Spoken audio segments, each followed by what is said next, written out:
Oi, pessoal, boa noite. A gente inicia, né, hoje mais uma formação aqui da Rede de Trabalhadoras e Trabalhadores Populares de Saúde. Hoje a gente tem uma convidada muito especial, alguém que, felizmente, tivemos o prazer de cruzar o caminho e queríamos muito fazer esse momento com ela, e ela aceitou, né, assim, de pronto, uma querida. E ela vai fazer uma exposição para a gente, né? E, enfim, a gente iniciou com a mística, que a gente não pôde colocar aqui, mas vamos deixar na descrição do vídeo, quando a gente for publicar. Era um poema, né, que falava um pouco sobre a paz neoliberal, a paz branca, né, que a gente ouve falar e que é a paz que acaba sendo defendida nos espaços. E, enfim, ainda estou um pouco mexida, né? Embora eu já tivesse visto o vídeo, é um poema muito forte. E aí, eu queria convidar a Marina El Hadjar Meneghel, espero que eu não tenha falado errado, que é bailarina, professora de danças orientais. Nesse momento está vice-presidente do PSOL do Rio Grande do Sul e militante do coletivo Alicerce. Isso sim, né, gente, é um resumo, mas é isso. Seja bem-vinda, Marina, obrigada por ter aceitado o convite e desejamos aprender muito com você. Boa noite, pessoal.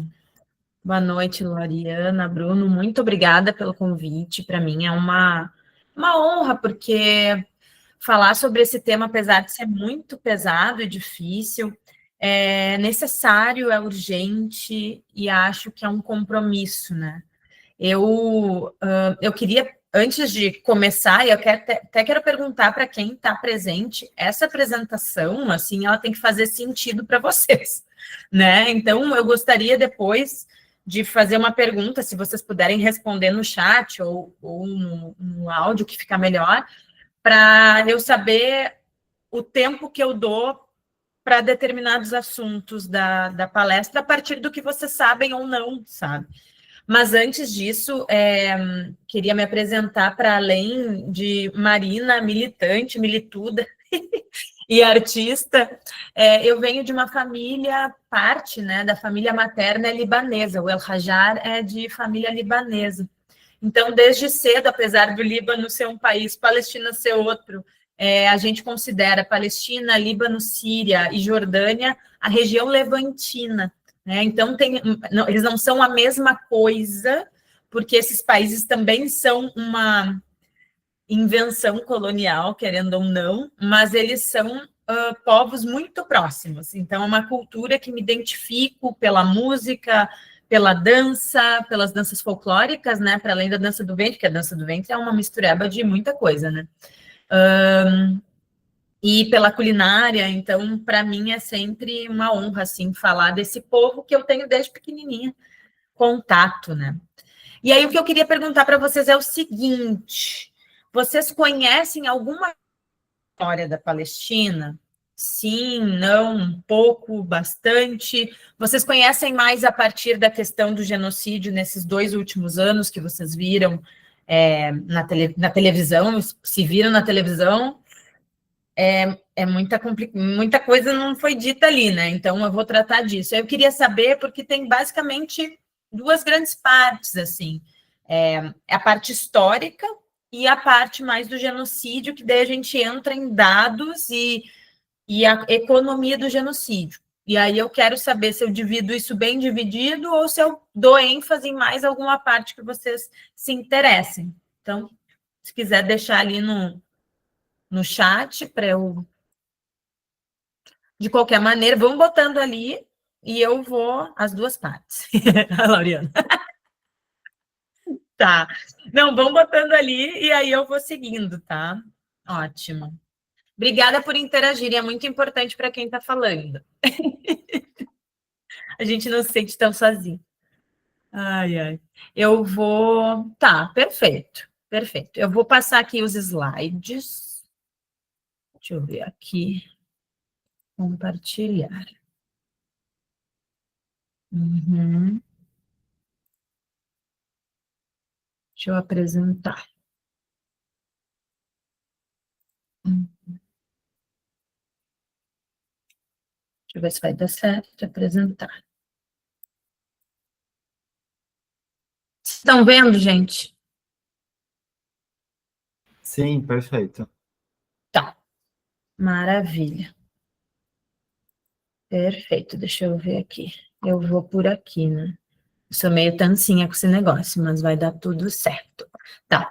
Vou começar, então, com o título, né? Que eu botei esse título, essa escrita em árabe, se lê de trás para frente, está escrito Sumud. O que é Sumud? Na verdade, é uma forma cultural, filosófica e uma forma de resistência, né? Sumud significa perseverança inabalável, firmeza, resistência. E é uma forma do povo palestino se identificar. Então, tanto é que a última flotilha, Flotilha Sumud, né? É uma palavra que caracteriza essa perseverança inabalável do povo palestino. Aqui eu trouxe para vocês entenderem. Essas chaves são chaves de pessoas, de famílias que foram expulsas na primeira Nakba. Nakba é catástrofe, que foi a primeira, em 1948, foi o primeiro grande êxodo, na verdade, dos palestinos, expulsão, na verdade, dos palestinos das suas terras.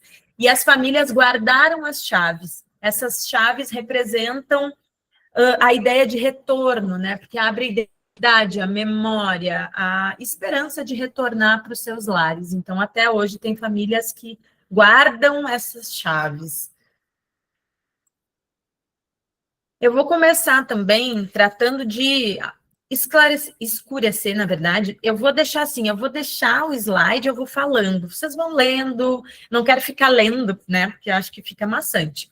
Mas para a gente entender, assim, a mídia, ela não escurece as coisas, a gente não entende o que é cada coisa. Então, se a gente não for atrás de conhecimento, a gente acha que as pessoas acham que antisionismo é a mesma coisa que antissemitismo, né? Eu dizer que eu sou anti-sionista é a mesma coisa que antissemitismo, e não é. O que é o sionismo? Sionismo é uma ideologia que depois se transforma num movimento político que os judeus, parte dos judeus, principalmente judeus europeus, lá no século XVIII, veio com uma alternativa ao crescente antissemitismo, que depois eu vou falar o que estava surgindo na Europa. É uma ideologia que se transforma, então, num movimento político. Uma parte desses judeus,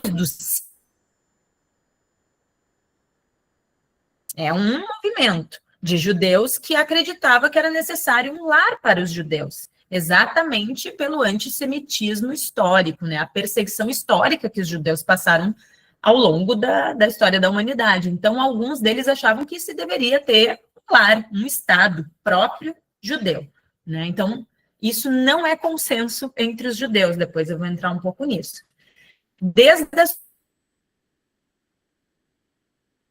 Porque ele surge na Europa por judeus europeus, boa parte deles bem abastados, não todos, mas boa parte, e teorias racistas e supremacistas que cresciam na Europa também nesse momento. Então, aqui eu coloquei um Estado judeu onde, né? Primeiro que não foi sempre a Palestina o lugar indicado, né? Nas discussões, tem livros que retratam as discussões dos sionistas ao longo da história. Poderia ser na Patagônia, na Palestina e em Uganda. Se definiu na Palestina em 1897, no primeiro congresso deles. E aí, então, se define, mas por que na Palestina? Aqui, o Ilan Pappé, que é um estudioso israelense que foi universitário, professor universitário, foi expulso de Israel, né? Está nos Estados Unidos, se eu não me engano. Ele explica que, na verdade, colou uma ideia cristã evangélica. Veja bem, peraí, mas os judeus e os cristãos não eram inimigos? Sim, mas colou uma ideia cristã evangélica que dizia que quando os judeus retornassem à Terra Santa, fariam com que se precipitasse a vinda do Messias, que seria o Jesus, né? E que traria, e aí a vinda do Jesus, novamente, traria a ressurreição dos mortos. Esse é o grande lance, por isso que a gente vai ver muito neopentecostal com o símbolo de Davi, lá da estrela de Davi dos judeus. Aí isso aqui cola no bolsonarismo, bom, aí vira uma lambança toda, né? Isso colou com a intelectualidade judaica que defendia e buscava uma forma de combater o antissemitismo, essa ideia que eu falei inicialmente, e colou em mais um ator, que era o Reino Unido, que queria expandir os negócios, seus negócios no Oriente Médio. O que é expandir negócio? Ocupar terra, rota comercial, explorar petróleo e, enfim, riquezas naturais, enfim. Aquele beabá do capitalismo que a gente já sabe. Isso é o sionismo. Por isso que se alguém disser que é anti-sionista, quer dizer que não concorda com uma ideologia racista, supremacista. Né? E o antissemitismo é outra coisa. Aí sim é um preconceito xenofóbico, racial contra judeus. Mas não só contra judeus, é contra muçulmanos e árabes no geral. Porque semita é uma linhagem que remonta a Sem, que foi filho de Noé. Dessas descendências vieram Abraão, Isaac e Ismael, que são as raízes das tradições judaicas e muçulmanas. Então, todos vieram de Sem, portanto, semitas. Apesar que antissemitismo foi um conceito estudado por agora eu não vou lembrar o nome dele, é um estadunidense que queria comprovar cientificamente o preconceito contra o judeu, que é uma bizarrice. Ele queria comprovar cientificamente por que se devia, então, né, perseguir judeus, o que é um absurdo. Mas o antissemitismo vem desse conceito. Esse conceito foi uma invenção, mas quando a gente fala de semitas, é importante a gente relembrar que todos os árabes e muçulmanos vêm dessa linhagem. Portanto, o que acontece na Palestina poderia ser, sim, classificado como crime de antissemitismo. Se tiver alguma pergunta ou difícil de entender, se eu tiver muito, vocês vão dizendo, por favor. Aqui o histórico da colonização, eu vou passar para cá, sabe por quê? Eu acho, toda vez que eu falo do histórico e que eu estudo, eu fico assim, gente, nós temos que retomar 4.000 anos atrás para explicar que não deve se fazer um genocídio contra uma população. É basicamente isso, porque é tanta mentira e é tanto oportunismo no debate em relação à Palestina que torna a questão complexa. Mas, na verdade, ela não é complexa. Ela é um caso explícito de colonialismo. Só que o nosso colonialismo aconteceu há 525 anos atrás e a gente tem marcas do colonialismo no nosso pensamento. Às vezes a gente nem lembra que é colonizado. Não digo vocês aqui, não digo nós aqui, mas muita gente nem pensa sobre isso. Não tem consciência, porque isso já passou um tempo, porque o nosso povo originário foi brutalmente genocidado, porque a gente teve 400 anos de escravização do povo africano aqui. Então, as nossas raízes coloniais, às vezes a gente esquece, mas a gente está podendo ver de forma televisionada uma colonização. E o pior, boa parte aceitando e justificando. Então, por isso eu tenho que retomar os fragmentos de uma história silenciada. Aí eu retomo aqui a história antiga, mas eu vou tentar passar algumas partes, assim, não ficar muito nisso, mas basicamente há 4.000 anos chegaram os filisteus na região onde foi ocupada pelos cananeus em Jerusalém. Filisteus são os palestinos, né? É Palestine, que eles não chamam de Palestina, né? Palestine, eles chamam assim. Filisteus. Em 1516, a Palestina era parte, então, do Império Otomano. Esse período, apesar de ser um império, então ser colonialismo, mas ele não tinha as características de um colonialismo europeu, ele era diferente.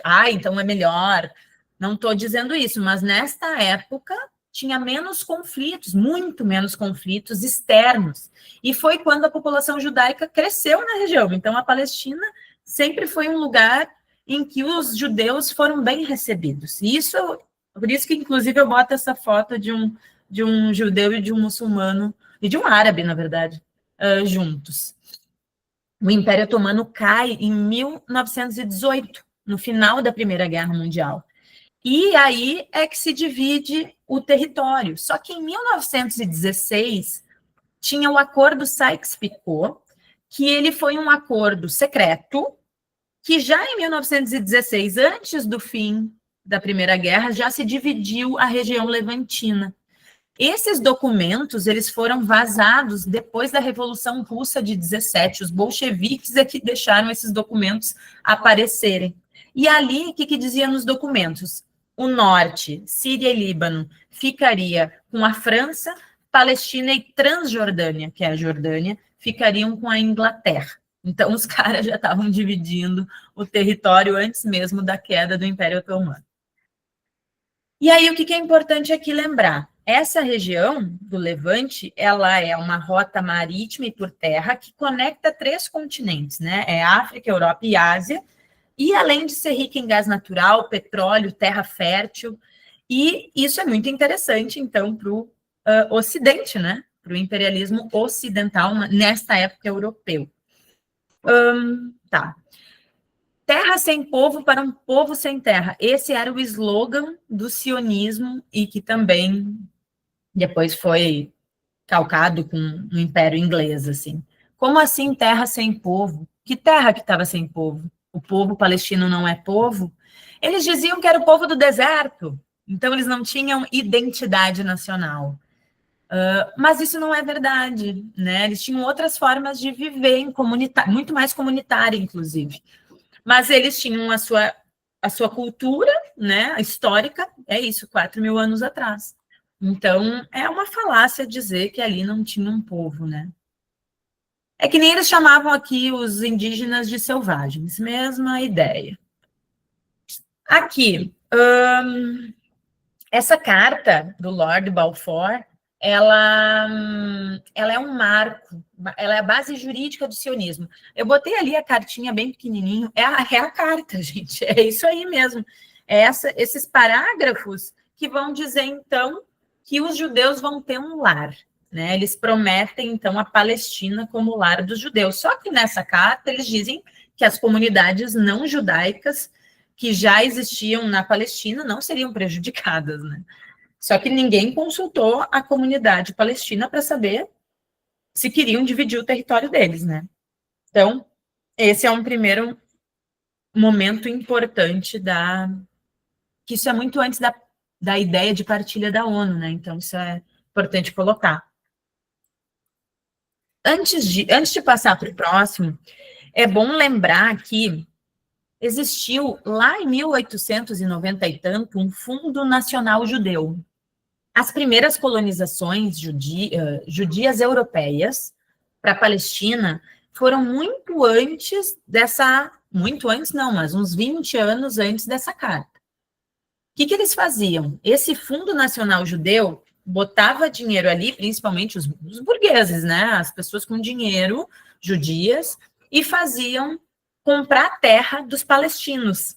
Então, sei lá, eu sou uma palestina, estou lá e vendo a minha terra. As pessoas não sabiam que estavam vendendo a terra porque iam ocupar, né, enfim, e virar tudo que virou. Então, era como uma venda aqui, sei lá, vou vender um apartamento, vou vender minha terra, né, como a gente faz. Então, eles foram vendendo. Aí o Império Otomano, chega disso. Não dá mais para fazer isso. E o Império Britânico, no início, também encerrou essa possibilidade, o que eles chamaram de transferência. Eles estavam transferindo população judia europeia para a Palestina e queriam que os palestinos fossem, então, para qualquer país árabe, porque árabe é tudo igual. Eduardo Said chama isso de orientalismo, né? Quando a gente pega um povo diverso e diz que é tudo igual. É que nem lá, os indígenas é tudo os indígenas. Não, mas peraí. Tem os Pataxó, tem os Guarani, tem os, sabe? Charrua, tem 1 milhão de povo indígena, como assim os indígenas? Né? É um pouco Só tentando fazer algumas comparações, não que elas sejam retas, mas para a gente entender um pouco o processo. Aí, então, na década de 20, começam milícias, isso é bem importante, milícias de europeus que foram para a Palestina começam a se organizar e criar terror. Esse eu diria que são os verdadeiros terroristas, porque eles chegam na terra, chegam nas comunidades e começam a criar um ambiente hostil, né? Para quê? Esses grupos, Haganá, eu tenho que colar aqui os nomes dos grupos, Haganá, Irgun vira o partido Likud, que é o partido Netanyahu, Lehi, todos eles têm uma formação de milícia. E quando o Estado de Israel é criado, eles vão ser incorporados no Estado de Israel e vão formar o exército. Então, o exército israelense, as suas bases fundamentais foram através das milícias que ocuparam e geraram terror na Palestina na década de 20. Isso é muito importante. E aí, em 1936 a 39, acontece uma grande revolta árabe. Começou com greves gerais, isso durou em torno de 6 meses, reivindicava o fim do domínio inglês e a formação de um Estado único, palestino, independente. E aí é isso, viver os judeus que eles viviam em paz. Isso é uma falsa polêmica. E o fim do projeto sionista, porque é um projeto racista, supremacista, né, e colonizador. Só que o que acontece aqui? Esse processo ajudava a apaziguar a luta de classes na Europa, né? Então, a saída de judeus da Europa para a Palestina ajudava a apaziguar a luta de classes que estava acontecendo lá. Vamos lembrar que aqui existia União Soviética e que existia uma necessidade de barrar processos revolucionários. Os árabes, eles entram, assim como os africanos, tinham questões nacionais ou a questão da grande nação árabe. Isso eram debates colocados e luta de classes mesmo, assim, ou nós somos uma nação, uma grande nação, né? Os pan-africanistas, os pan-arabistas, né? Então, também eles foram agindo em torno dessas diferenças. Após a Segunda Guerra, existe uma necessidade, então, de reorganização dos mercados no mundo. Né? O que é reorganização dos mercados? Né? A gente fala, o que é isso? É território, é água, é energia, gás natural, petróleo, agora terras raras, né? Floresta, né? Isso que produz riqueza. Inclusive nossos corpíceos aqui, né? Que também força de trabalho. Então, é se reorganizar as potências, né? O imperialismo se reorganizando pós Segunda Guerra Mundial. E aí agora tem uma dívida histórica com os judeus, né? A dívida histórica com os judeus, que é o Holocausto. E aí, então, tudo se justifica. Eu estou lendo um livro do Norman Finkelstein, que é a Indústria do Holocausto. Esse livro, ele não está mais em circulação, mas acho em PDF, eu baixei e eu imprimi ele. Eu vi uma entrevista do Norman e achei muito interessante, porque ele é filho de pai e mãe sobreviventes um de Auschwitz e outro de outro campo de concentração. Os dois são de campo de concentração. Então, lugar de fala. Bom, Norman tem lugar de fala, sabe? Pode falar sobre isso. Eu acho que o livro dele até foi proibido, porque o que ele trata? Ele trata como o Holocausto, e ele bota um H maiúsculo, se tornou uma forma de indústria de propaganda e de justificar atrocidades em nome das eternas vítimas. E isso quem fala é esta pessoa, tá? Mas é um monte de outras coisas também que ele fala no livro. É bem forte, bem interessante. Depois eu vou falar um pouquinho mais sobre isso. Aqui, entramos então no plano de partilha da ONU. Isso que tem sido dito como um marco para a criação e fundação do Estado de Israel. Porém, contudo, todavia, no entanto, não é bem assim. Porque a ONU, ela propõe, ela recomenda dividir a Palestina em 2 estados. Mesmo essa recomendação, ela é desigual, porque é um estado judeu que tem uma minoria na Palestina, que não chegava a 20%, ia ter 52,63% do território. Um estado palestino, que era a maioria, ia ter menos da metade. E Jerusalém como uma gestão internacional. Isso não teve consulta, de novo, como eu já falei, e aí inicia a limpeza étnica na Palestina. Israel, além de ficar com maior parte do território, fica com as terras mais férteis, as maiores reservas de água e a maior parte costeira do Mediterrâneo, que muda tudo para um país se criar e ter autossustentação e poder, né, cuidar do seu povo e se relacionar internacionalmente. Mas é muito... Eu botei essa citação até aqui, depois, se vocês quiserem, eu posso organizar a listinha com livro, até nos meus textos tem, mas esse Decolonize Palestine é muito bom. Ele é super didático, é um site assim, didático, ele dá indicação de leitura, enfim, resuminho sobre cada mito, é muito legal. E ele trouxe essa reflexão que eu não tinha feito. Então, é uma reflexão desse site, que ele fala assim, a ONU não tem jurisdição para impor resoluções políticas, né? Então, assim, ela propõe, ela não divide. Eu achei isso, não é pouco isso, porque olha só, esse cara aqui, Warren Austin, representante dos Estados Unidos no Conselho de Segurança, afirmou que a Carta das Nações Unidas não confere ao Conselho de Segurança o poder de impor uma solução política, seja ela baseada em recomendação da Assembleia Geral ou do próprio Conselho de Segurança. A atuação do Conselho de Segurança, em outras palavras, visa manter a paz e não impor a partilha. Então, isso é um estadunidense falando. Eu achei bem interessante essa reflexão. Porque daí ele está dizendo assim, ó, a ONU, na verdade, ao propor a divisão do território, dá razão para as invasões da década de 20, desses partidos milicianos que viram depois o exército de Israel. Vocês estão entendendo? Que é mais bizarro ainda, né? Porque chegam, o que é colonizar? É entrar na casa de pessoas, arrancar elas de lá, cometer crimes violentos, inclusive estupros, e arrancá-la da casa e roubar aquela terra. Isso é colonizar. Né? E depois dizer que é seu.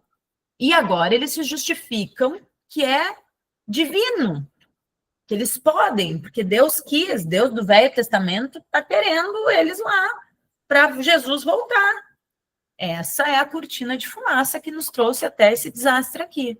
Mas, na verdade, são interesses imperialistas, econômicos, num primeiro momento europeu, e depois estadunidense, a gente já vai chegar aí. Como é que tá? Tudo bem? Tudo certo? Eu não enxergo aqui os comentários. Qualquer coisa, vocês me avisem. Beleza. Tudo bem. Joia. Deixa eu voltar para a apresentação. Que bom, Cleuzinho. Conheço Cléo, por isso a intimidade. A primeira Nakba, em 48, matou mais ou menos 20 mil palestinos, expulsou 750 mil palestinos, mais de 500 aldeias foram destruídas, e depois eu falo sobre essas outras coisas aqui embaixo. Nakba significa catástrofe. Em 1950, saiu uma lei, a Lei do Retorno e Lei de Propriedade dos Ausentes. Olha que legal, então os palestinos podem voltar com aquela chave que eu mostrei lá no início. Não, não podem, porque essa Lei do Retorno, ela diz respeito aos judeus do mundo, que eles podem migrar para Israel, é criado o Estado de Israel, né? Em 1948. Eu esqueci desse detalhe.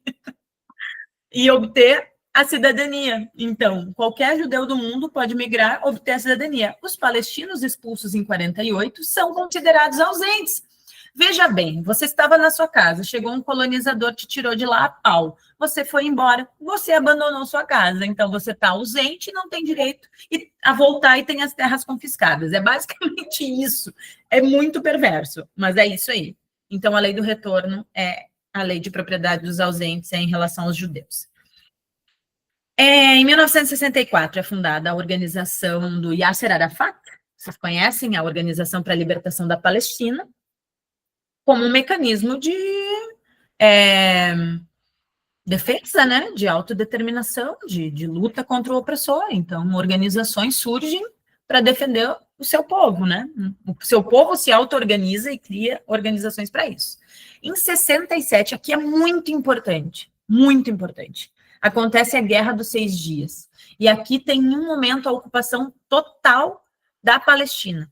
Israel vai atacar o Egito, a Síria, a Jordânia, triplica o território, porque anexa a Península do Sinai, do Egito, e as colinas de Golã, da Síria.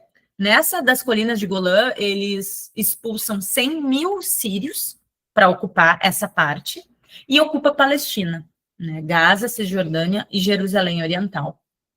A ONU pede a retirada dos territórios, que nunca foi cumprido, né? Então, a Palestina toda é ocupada, né? É militarizada e ocupada por Israel. Não tem uma parte da Palestina que não seja ocupada por Israel. Isso é muito importante porque aqui tem uma situação de contextualização. Na época do Egito, o Nasser era o presidente e ele fecha o canal de Suez em 1975. E ali tem a crise do petróleo. Não sei se vocês já ouviram falar da crise do petróleo em 73. É uma grande crise global, né? E não acho que seja coincidência, né, dele ter fechado o canal, isso deve ter potencializado. Israel fica ali no Sinai até 82. Em 1973 acontece a Guerra do Yom Kippur, que é uma coalizão dos países árabes que foram liderados pelo Egito e Síria para retomar esses territórios da Guerra dos 6 Dias. Em 78, teve um acordo, então, de Camp David entre Israel, Estados Unidos e Egito. Israel devolve o Sinai para o Egito e organiza um plano de autonomia palestina, que seria a faixa de Gaza e a Cisjordânia. Veja bem, a partilha da ONU, nós temos um território inteiro. A partilha, Israel começa, os judeus europeus começam a invadir a Palestina, criaram a Palestina através de ocupações e de terrorismo. A ONU demarca que sim, pode-se criar o Estado de Israel em 48. 41% ficaria com a Palestina, isso não é cumprido. Depois, 21% ficaria com a Palestina, depois do final da Guerra do Yom Kippur. Isso também não é cumprido. E aí, então, se divide a Palestina em 3 áreas. Faixa de Gaza, que é minúscula, Cisjordânia, que também é pequena, e Jerusalém Oriental. A primeira intifada acontece de 87 a 93, intifada é Levante, e até se conhece como intifada das pedras, porque as pessoas atiravam pedras para se defender dos tanques, né, para a gente ver a desproporção da coisa, assim. E só em 88 foi criado o Hamas. Então, isso é muito interessante de ver. O Hamas, ele é produto de uma sociedade oprimida, e não só oprimida, porque nós também somos oprimidos aqui, não é esse tipo de opressão, é checkpoints, é não poder andar de um território para outro sem ser revistado, é confisco de terra, de fonte de água, de alimento. Eles têm uma prática de arrancar oliveiras, inclusive agora eles não deixaram acontecer a colheita das oliveiras, isso é uma prática ancestral de 4.000 anos dos palestinos. Então é um ataque fundamental à relação com a terra, né?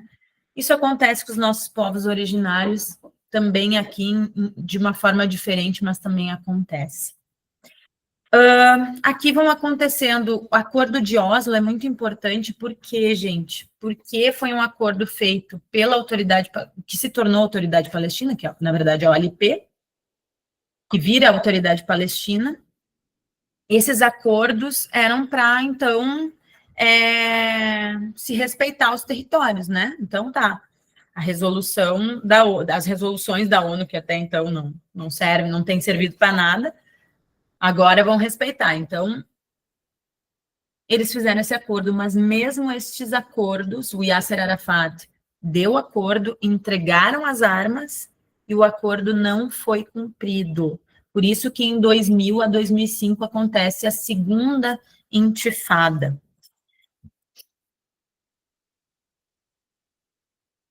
Em 2005, acontece um acordo da retirada dos colonos israelenses da faixa de Gaza. Isso é tudo assim, ó, pau, guerra, morte, é isso, né? Eu não vou entrar em detalhes aqui, mas é basicamente isso. E aí, então, hoje, a gente tem cerca de 750 mil colonos judeus em cerca de 240 assentamentos ilegais na Cisjordânia, gente, onde não existe Hamas, não temos Hamas lá, mas eles continuam colonizando. Então, na verdade, nunca parou de ser incentivado militarmente, financiados pelo Estado de Israel, esses grupos de colonos que tomam as terras dos palestinos. Aqui, nesse slide, vocês vão ver vários conflitos antes de 2023, mas que, se vocês forem ver essa linha histórica, a gente nunca teve respeito aos acordos por partes, isso mesmo, a colonização segue, por parte de Israel, nunca parou. E eu gostaria muito que cada um se entendesse. Pensa se isso acontecesse na nossa vida aqui. A gente, não ter paz nunca, nunca. É tu ter que sair de casa, ser humilhado, eles são humilhados, tu não tem direito de ir e vir, tu não tem direito nem de ser explorado. Né? Tem gente que é um dos maiores índices de desemprego. Bom, agora nem se fala, né? Mas sempre foi. Então, para a gente ter uma noção. Essa aqui, ó, é um mapa da Palestina. Olha em 17. Essa era a Palestina, a partezinha clarinha. Em 46, já a partir da colonização por transferência, pelos grupos que faziam terrorismo na Palestina, ó, vocês vão vendo que em 46 já tem ali o cinzinha, que são os colonos israelenses, que não era Israel até então, né? Mas são os colonos judeus que estão ocupando. Após a partilha, olha o que acontece. Daquele pequenininho ali em 47 é tomado, é dividido o território. Olha só, em 48 a 56 eles tomam mais ainda. E olha a situação atual hoje. Então, nada é respeitado. Muito importante se entender isso. E aí eu passo, então, para a segunda parte, que é da... Só que eu me perdi aqui. Ah, tá. A segunda parte, que é da economia, de colonização e economia do genocídio. Antes disso, acho muito importante a gente ficar atento a uma questão. Vocês viveram, eu vivi, todos aqui viveram o 11 de setembro, né? O 11 de setembro foi, independente das nossas interpretações sobre o 11 de setembro, que a gente leu, nem vou entrar nisso aí, mas foi a grande justificativa para combater o terrorismo islâmico, né, no mundo. Tanto é que a gente, 30 e poucos anos depois, a gente continua achando tranquilo matar pessoas árabes. Assim como a gente nem questiona a colonização em África, né? A gente não está questionando o Congo, o Sudão, isso nem aparece. Mal e mal aparece na mídia, né? Porque é uma naturalização da barbárie no continente africano. Os árabes têm esse lugar no mundo, os terroristas, né? E 2001 foi muito importante para isso acontecer. Essa parte da economia do genocídio, também acho importante trazer, eu só estou tentando me achar nos meus escritos aqui. Deixa eu só ver se eu não esqueci nada. Tá. Isso aqui foi organizado pela Francesca Albanese, que é uma relatora da ONU de Direitos Humanos, que cuida da questão palestina. Ela tem sido uma voz bem importante, assim. E ela organizou um documento. Esse documento está online, gente. Se vocês querem ler, leem ele. Eu fiz um resumo dele, mas, assim, tá lá, sabe? É só quem quiser, claro, né? Temos que estudar um monte de coisa, então a gente aproveita as pessoas que estudam para nos facilitar. Eu só quero dizer que existe, caso não queiram acreditar em mim, é tudo documentado. Isso é muito importante dizer aqui. Essa fala é uma fala coletiva, né? É uma fala de um monte de leitura e de debate coletivo, né? Não é minha propriamente dita, eu só sou uma tradutora. Aqui, esses dados são completamente questionáveis. Eu deixei ele de propósito. Esses dados são dados da ONU. 75 mil palestinos até agora foram assassinados. Só que não é um dado real, porque são os identificados. Tem muita gente em escombro. Vocês viram aquelas fotos de destruição de uma cidade em relação a outra? Como era a cidade, como ficou? Aquilo é destruição total. Tem um estudo, e inclusive a Francesca veio falando sobre esse número, foi um estudo feito por dois, eu acho que eles são estadunidenses, eu não vou lembrar de qual universidade, mas eles questionam um número e mais ou menos, pelo que se consegue chegar entre o que tinha antes e sobreviventes, chega-se a uns 680 mil assassinados, tá? Então, não é oficial pela ONU, mas é o que está se projetando, tamanho o desastre. E aí, desses, 70% são mulheres. E 100% está passando fome e insegurança alimentar. 100%. Por quê? Israel não só bombardeia, Israel tem uma política de fome, de guerra, através da fome. A fome é um elemento de guerra. Aqui eu trouxe, quando eu dei um grupo de estudo sobre mulheres, e aí eu entrei na questão da interdição da maternidade, morte de gestantes, órfão em massa, violência sexual e colonial de gênero, mas eu não vou entrar nos detalhes aqui.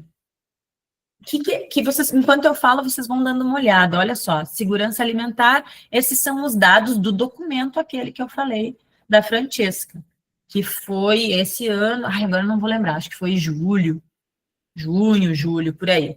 Então, né, isso certamente desatualizado, mas só isso aqui dá uma noção do horror que é.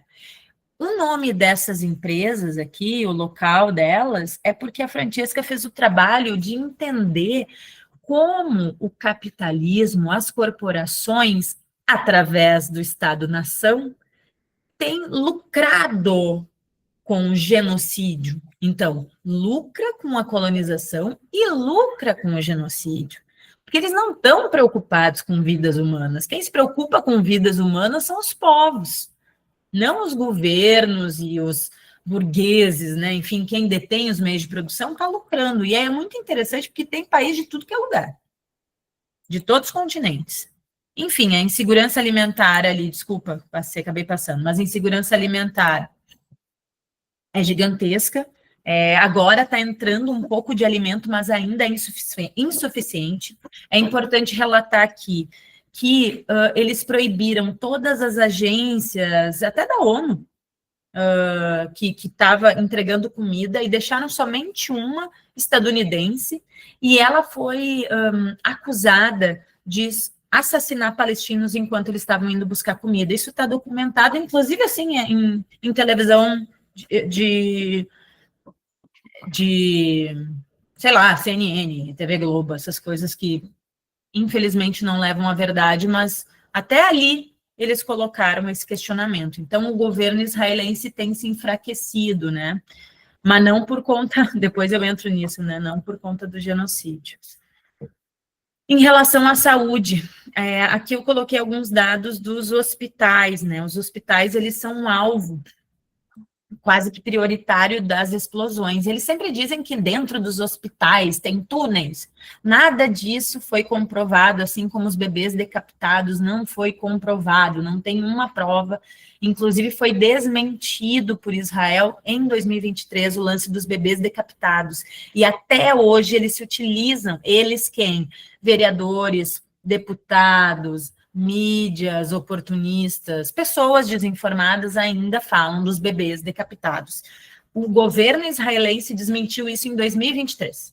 Só que uma mentira, ela perdura. Ela perdura.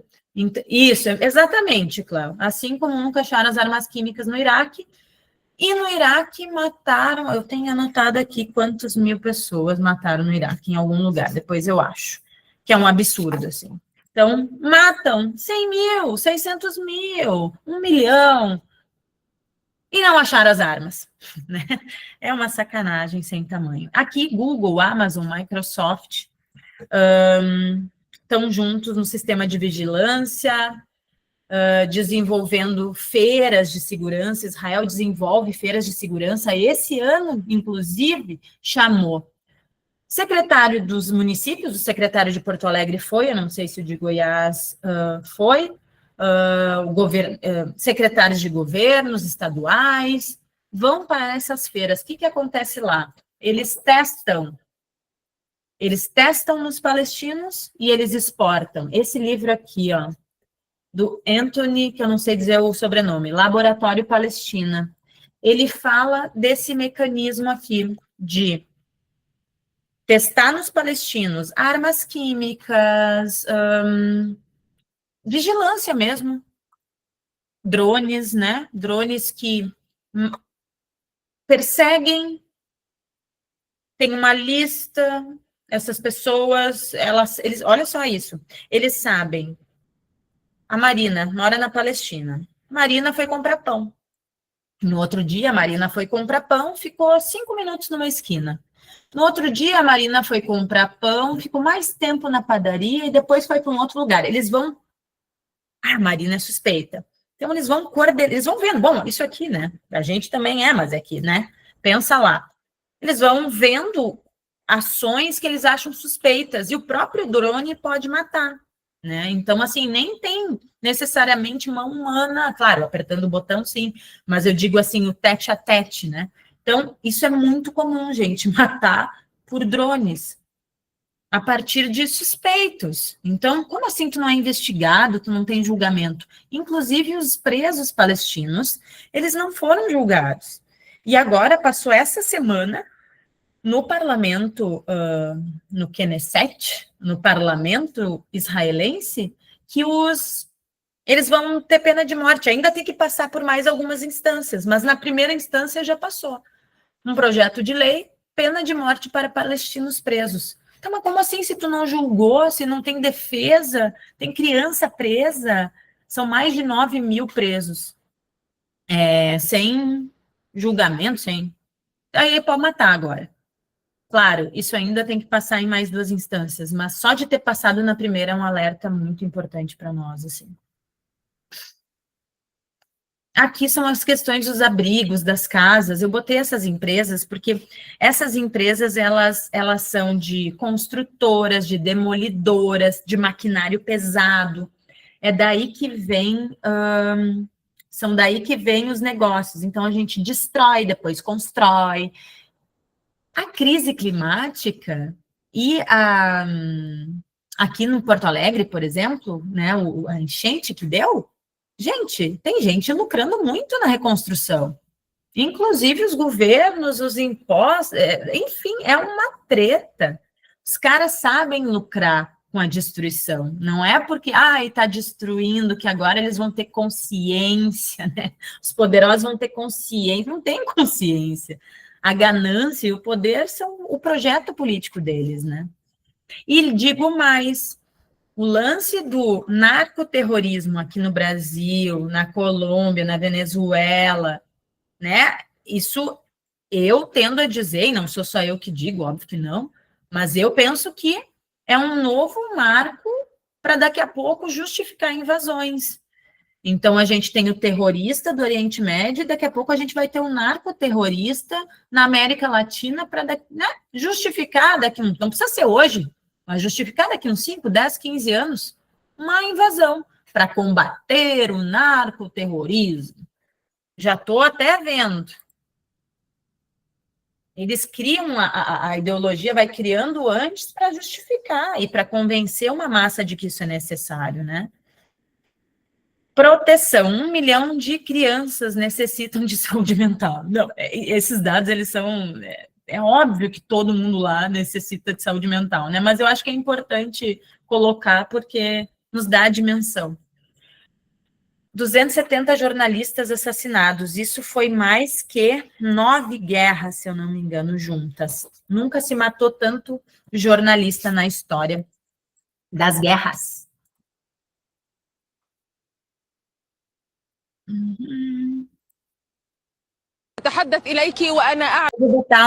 Deixa eu dizer, eu vou botar um vídeo de uma jornalista para se ter uma ideia do trabalho deles lá. أتحدث إليك وأنا أعلم أن أمي الآن يعني جالسة على الرصيف لا تدري أين تذهب ولا تعلم أين ستكون محطتها القادمة. يعني نحن نقدر هذا الموقف نور ونتفهم هذه الدموع وهذه المشاعر. بالطبع نحن إليك إلسي عن وضع تفضل. ميداني صعب جدا. الاحتلال يحاول أن يفرغ مدينة غزة من سكانها، يحاول أن يكدسهم في غرب غزة ولكن لا يرحمهم، يقصفهم أينما كانوا، يقصفهم في الخيام، قصفهم في الشاطئ الذي يعتبر غرب غزة، ليس في جنوب مدينة غزة كالزيتون، وليس في شمال شرق غزة كجباليا البلد وجباليا النزلة. هو يعني يحاول أن يقصفهم، أن يقتلهم، أن يجردهم من هويتهم، أن يجبرهم إلى النزوح خارج قطاع غزة. É isso. Isso é uma pessoa dando um relato, e isso tem sido rotina há 2 anos. Aqui eu trouxe dados de nutrição, enfim, né? O que é importante aqui? Isso não está acontecendo só no genocídio, tá? Esses dados, eles são de 2 anos. Mas, na verdade, há 80 anos, né? 78 anos, acontece um processo de não só roubar terra, mas é roubar só, né? Mas tu tira a subsistência. O povo palestino é um povo que vive da subsistência, vive das oliveiras, da plantação de romã, da plantação de laranja. E sabe o que é o pior? Os israelenses, além de invadirem, colonizarem, têm roubado a identidade palestina. Vocês vão ver que tem restaurantes, inclusive em São Paulo, de chefes israelenses, que vendem hummus, vendem baba ganoush, vendem falafel, vendem como se fossem comidas típicas israelenses. São comidas típicas palestinas, árabes, levantinas. Eu cresci comendo isso. Isso não é israelense. Então, eles se apropriam de tudo, da kufia, o lenço palestino, eles se apropriam da dança, o dubik, que é a dança folclórica palestina, Jordânia e libanesa síria.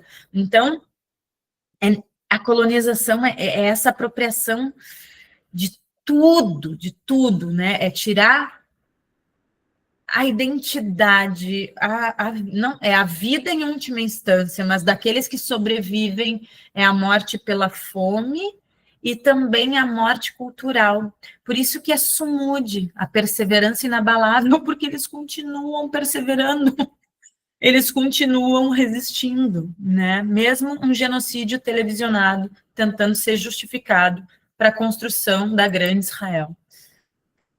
Aqui também a questão da água e do saneamento. Essas empresas, é muito importante lembrar que uma empresa brasileira chamada Petrobras exporta combustível do Brasil para Israel, e no genocídio aumentou 51%, né, da exportação, ou seja, nós brasileiros, infelizmente, de alguma maneira indireta, claro, nós não temos culpa, responsabilidade, mas nossos governos, né, têm, até porque a Petrobras é uma parte estatal, uma parte privada já, mas é isso, né, acaba que faz parte de lucrar com esse genocídio, assim.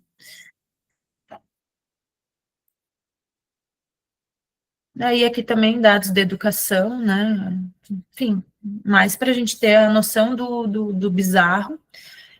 O que é importante aqui? Vocês lembram que nos Estados Unidos, em Harvard, Colômbia, outras universidades, Pensilvânia, eles fizeram acampamentos de estudantes para a Palestina, vocês lembram disso?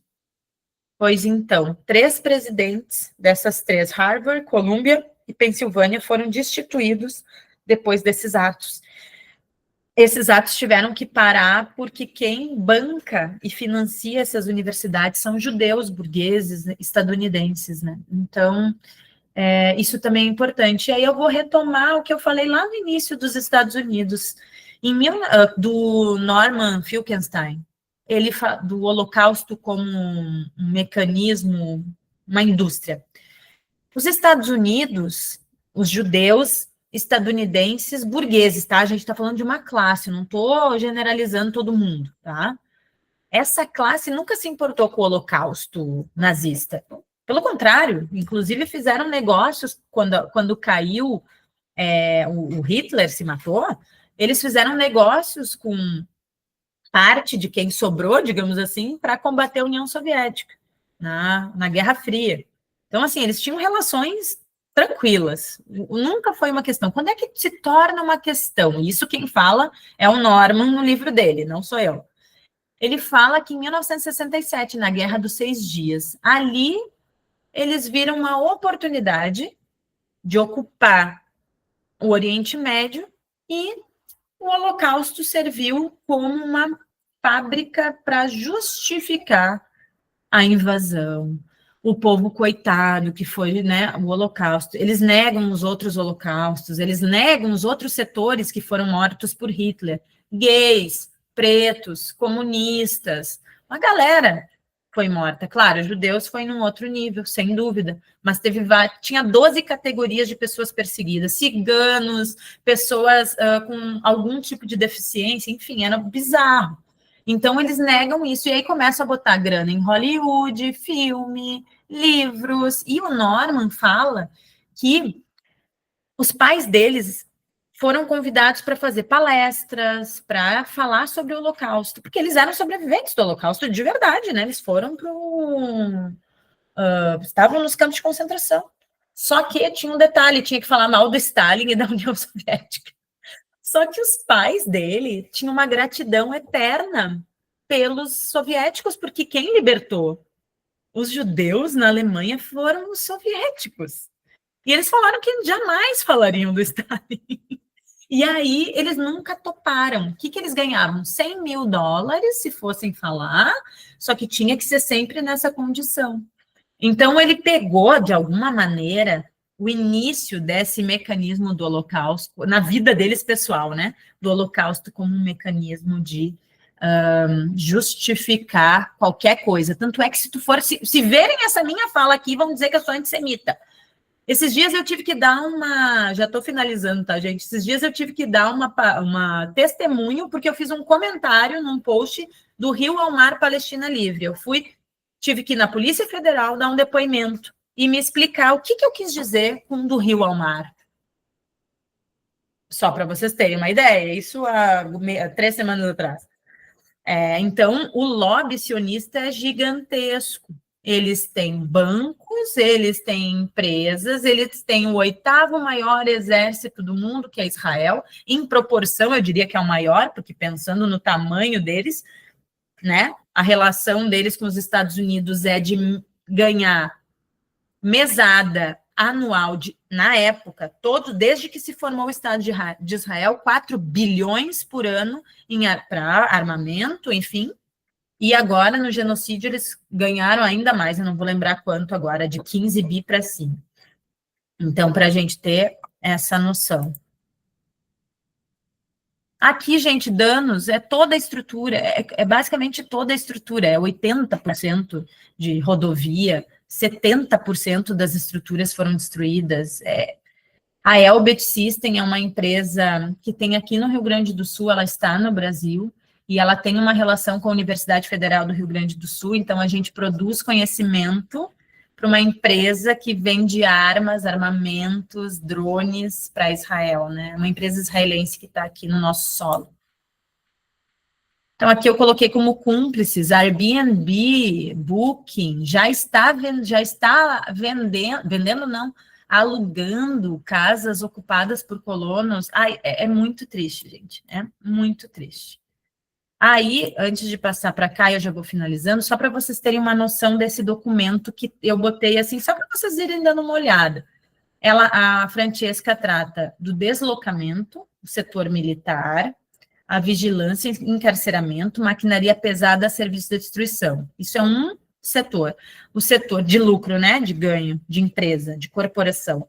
a substituição, a construção, então, de casa em terreno roubado, o domínio dos recursos naturais, a incubadora de condições de vidas calculadas para destruir, o agronegócio, o turismo ocupacional e os facilitadores, né? E aí vem os bancos, os financiadores, a produção de conhecimento universitário que legitima a violência, tudo isso faz parte da economia do genocídio. Eu leio agora. Deixa eu só dizer o que é esse próximo áudio. Vale ouvir todo o podcast. É, na verdade, uma entrevista com uma estudante de medicina, e eu vou botar só uma partezinha dela, vale ouvir tudo. Ela foi sentindo muita fome, e elas estavam se comunicando por áudio, e aí ela teve que parar de responder pela fraqueza, e ela está contando do processo do genocídio. Eu leio agora. Não estou mentalmente nem fisicamente bem. As pessoas que me são queridas estão morrendo uma a uma. Estou sofrendo de anemia grave, desnutrição e deficiência de vitaminas. Não consigo manter a concentração para fazer minhas tarefas. Sinto-me fraca o tempo todo. Eu rezo para que esse pesadelo acabe logo, Inxalá. É o período mais brutal desde o início do genocídio.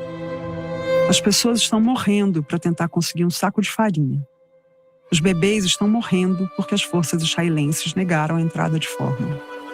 Os pacientes estão sucumbindo porque não há suprimentos médicos. Acima de tudo, eles estão usando uma política sistêmica de mordaça, impondo um bloqueio total em Gaza por mais de 10 dias para nos matar silenciosamente. Yes, the only wish that I keep repeating and praying for is that genocide come to an end. O único desejo que repito e pelo qual rezo é que o genocídio chegue ao fim. De forma prática, o cessar-fogo precisa ser restabelecido, senão Gaza vai desaparecer. E quando o cessar-fogo acontecer, não vou hesitar em reconstruir nossa biblioteca doméstica, comprar os mesmos livros que joguei ao fogo e que entreguei às chamas, exceto os volumes sobre direitos humanos. Essa entrevista foi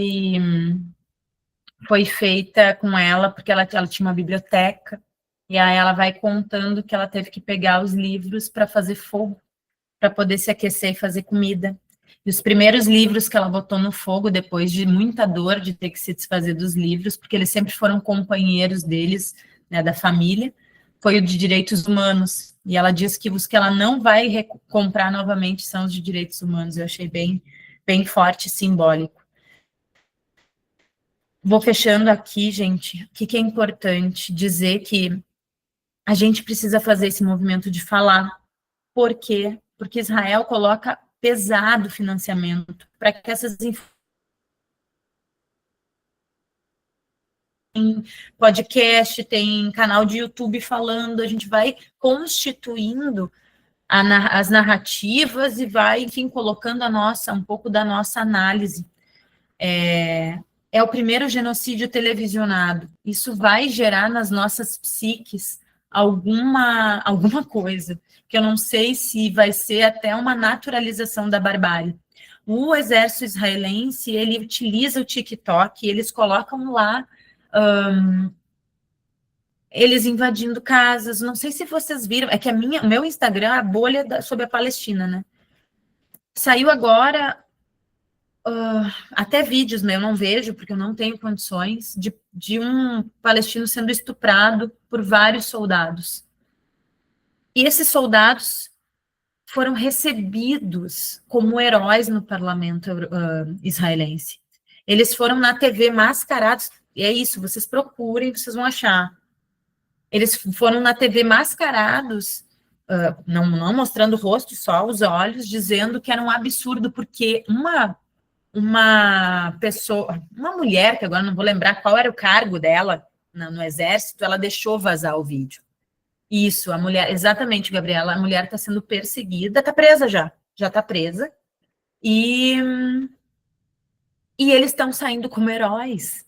E é isso que eu digo, se nós não olhar para essa sociedade israelense que foi fundada em base de colonização, mentira, e eu tendo a dizer que uma parte fundamental desta comunidade israelense, veja bem, não são os judeus, Israelense é uma coisa, judeu é outra.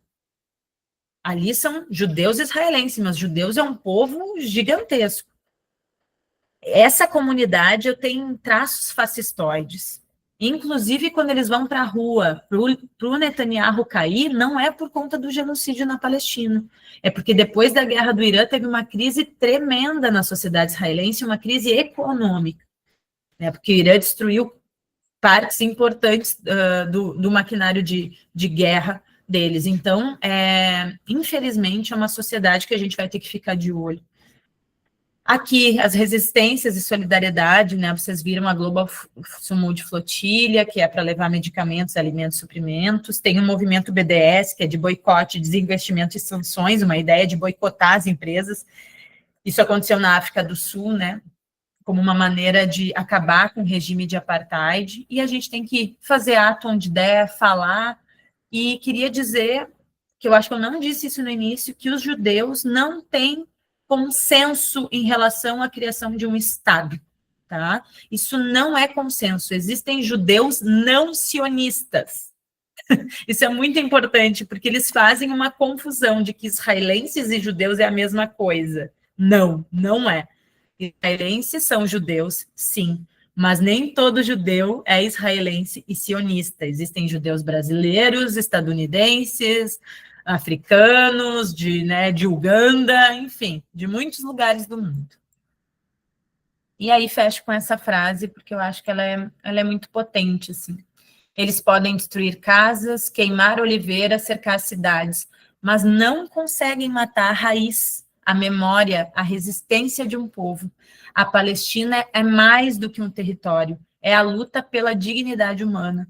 E eu diria que tem sido uma das lutas, talvez a mais importante, no sentido não de ser única, porque tem lugares no mundo inteiro que estão sofrendo com genocídios, com guerras, com colonização permanente. Mas ela demonstrou algo muito importante para nós, que é a união dos povos. Greve geral na Itália, atos massivos no mundo inteiro, inclusive China, Coreia, lugares que a gente nunca viu atos em solidariedade no mundo, em todos os continentes. E isso tem que servir para nós, para a gente se entender enquanto povo do mundo. Eu acho que é isso, queridos. Finalizo. Obrigada pela oportunidade.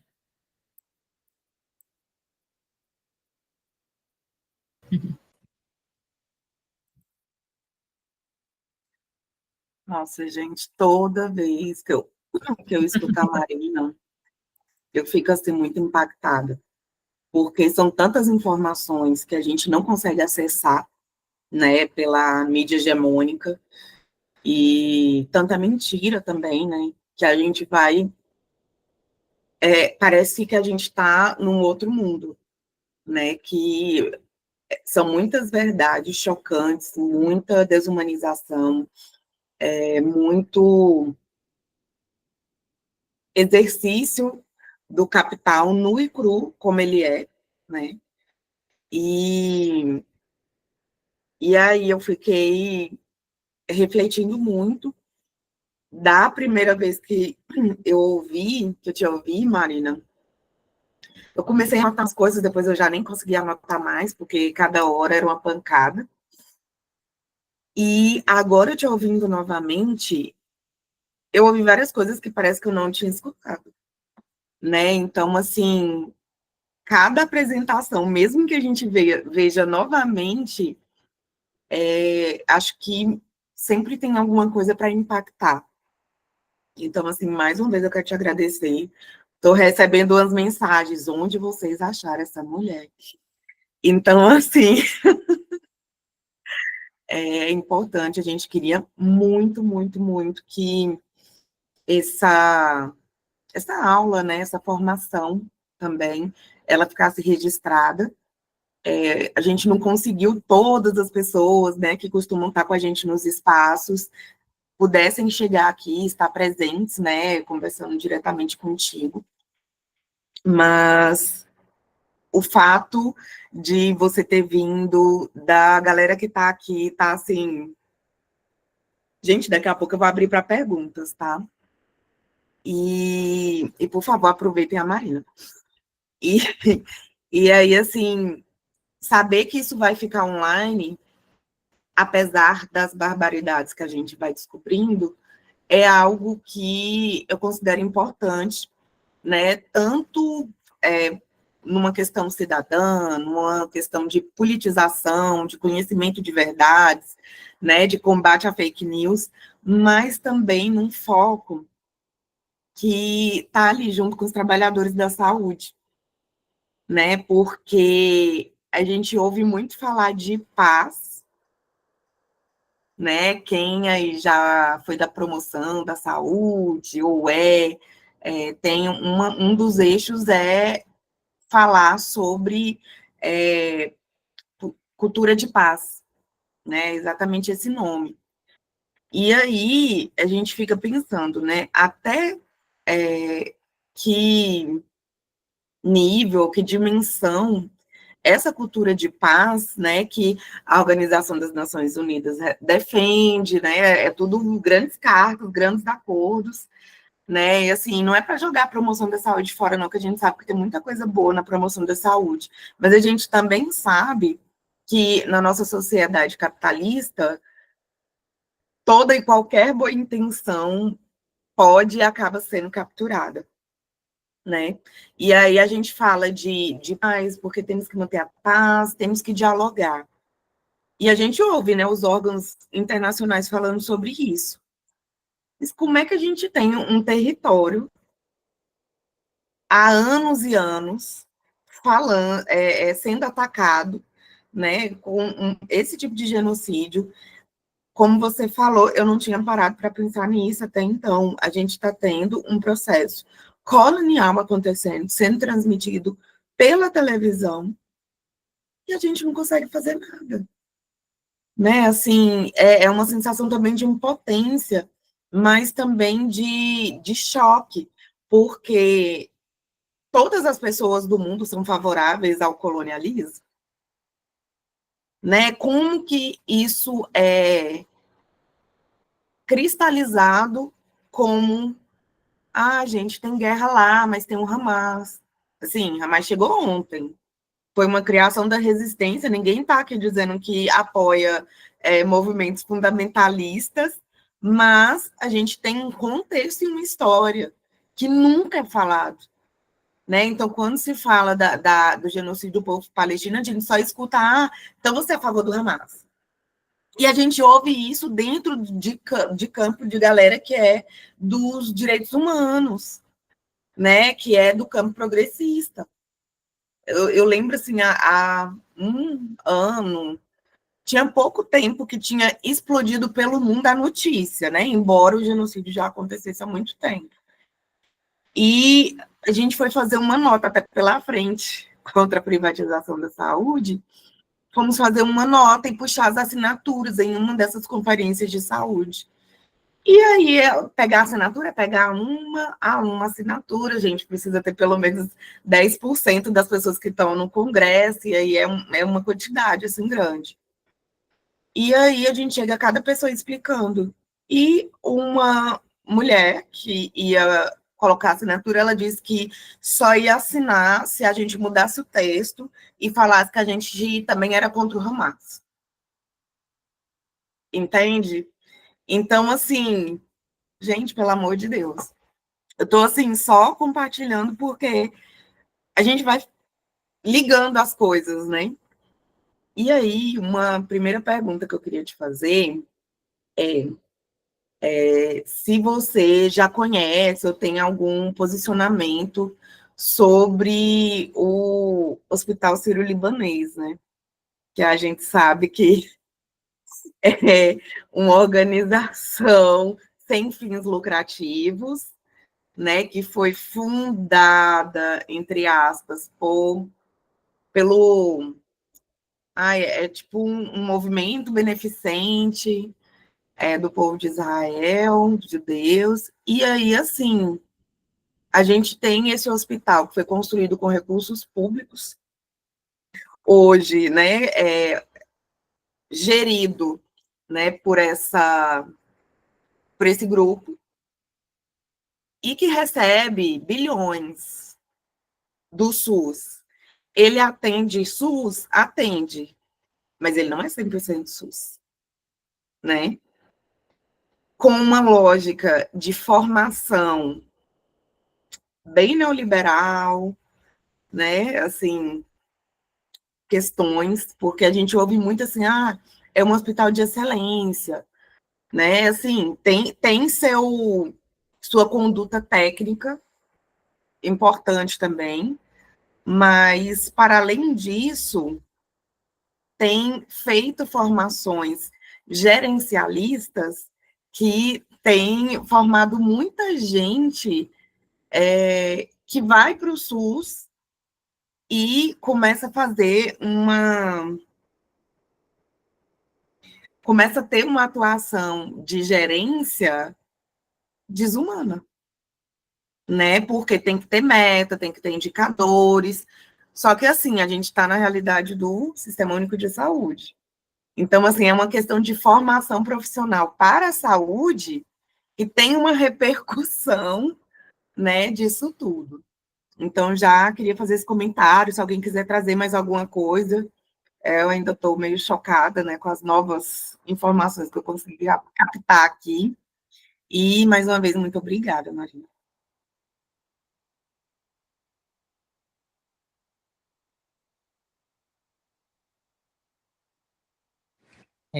Bom, boa noite.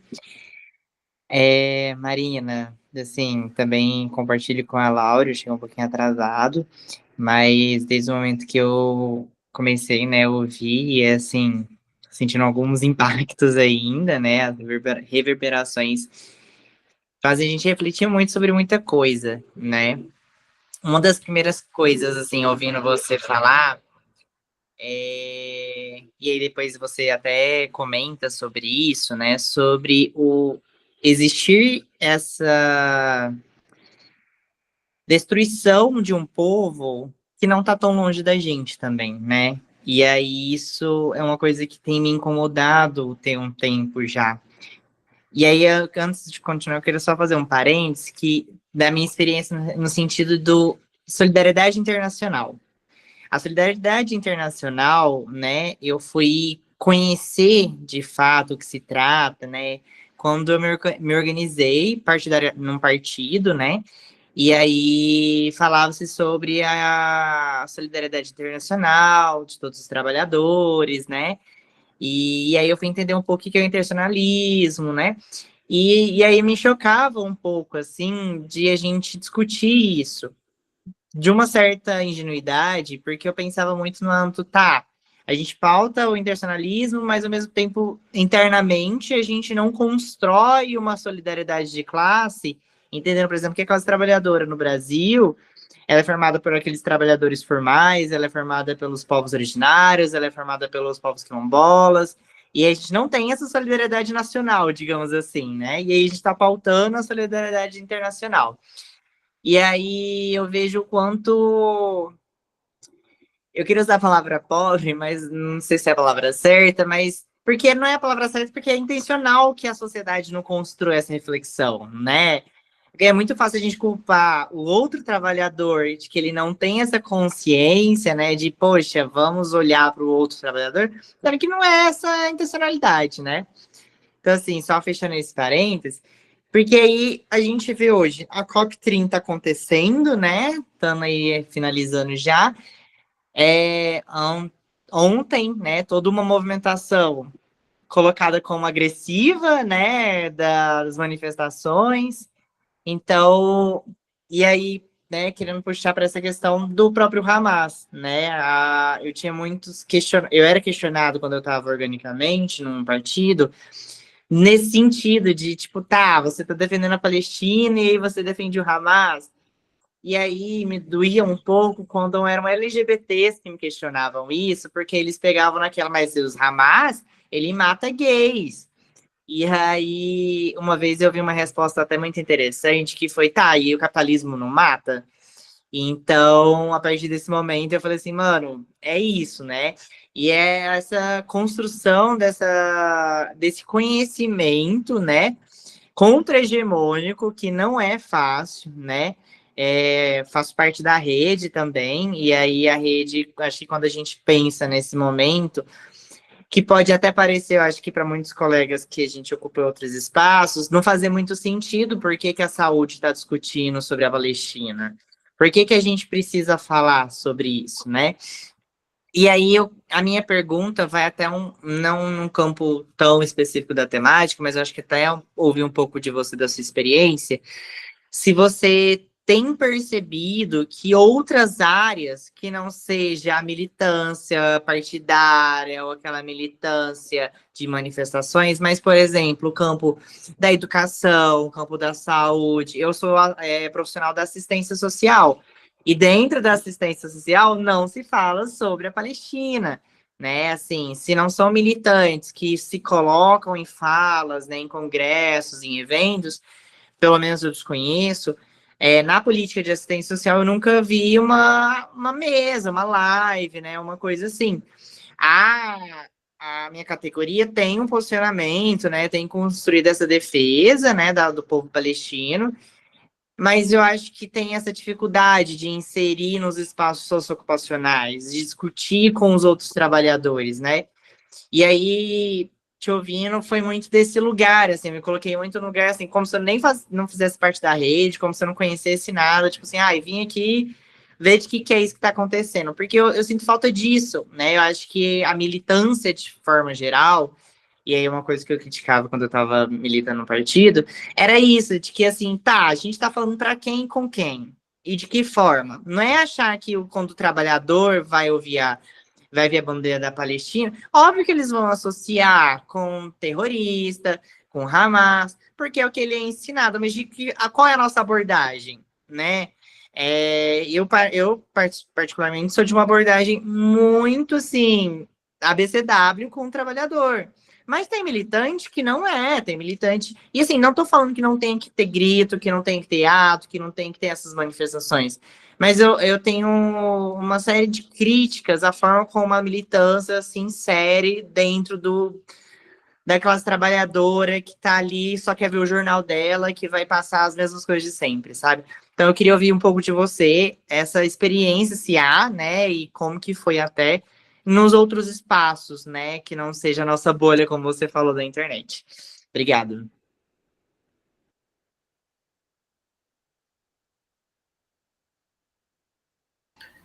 Oi, gente, boa noite.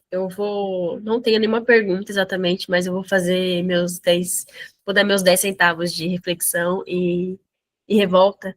Começo quando a Marina estava falando, falou de escravização e colonização que ainda está presente, né? Logo me veio a questão do imperialismo americano, né? Que a gente estudou muito, né, assim, em época de escola, e que ainda se mantém, né? E parece que a gente não entendeu nada, né? A questão hoje, a gente ainda presencia conflitos, né, em África, em relação à divisão que os países fizeram, né, e uma divisão que não respeitava a etnia, não respeitava os grupos, e até hoje a gente ainda pode perceber, né, esses conflitos, porque é uma divisão, e como a divisão que está sendo feita também, a tomada, né, do território palestino. E a citação que a Marina trouxe, né, que é o Conselho de Segurança, a função, né, do Conselho de Segurança é manter a paz, mesmo depois de tanto histórico, né, bélico, a gente ainda tem uma manutenção, né, dessa ótica bipolar, dessa ótica bélica, onde se a Rússia aprova, Estados Unidos rejeita. Se a Rússia rejeita, Estados Unidos aprova. Então, justifica a violência contra um povo, mas para outro povo não pode, porque isso é a opinião dos Estados Unidos, então para outro povo não pode, mas tudo bem a gente atacar o povo que eu digo que pode, né, que é a questão da Palestina e essa questão de diplomacia entre Estados Unidos e Israel. E aí fico pensando também como que, né, frequentemente, né, a diplomacia política, relações políticas acabam valendo muito mais do que vidas, né? Não deveria, mas, enfim, poder político vale muito mais do que vida, e a gente vê tanta destruição, né? Criança, pessoas doentes, e a gente vê isso, assiste, né, esse imperialismo, e mesmo depois de tanta história da humanidade, continua acontecendo como se a gente não tivesse relatos e consequências disso até hoje, né? Mas é mais essa meu ponto mesmo de reflexão.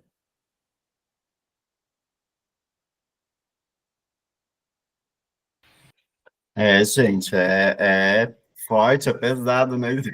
E tem que ser lidado como qual, né? Porque, Marina, maravilhoso te escutar, muito bom. E realmente você dá um chá de revelação de crime que a gente está vivendo, né? Um chá humanitário. E aí isso é muito pesado, é muito dolorido, é denso também, né? Eu sou Bruno Gavião, estou aqui Projeto pela Saúde, né? Sou Bruno Gavião, sou assistente social, doutorando da UERJ, estou no Rio de Janeiro.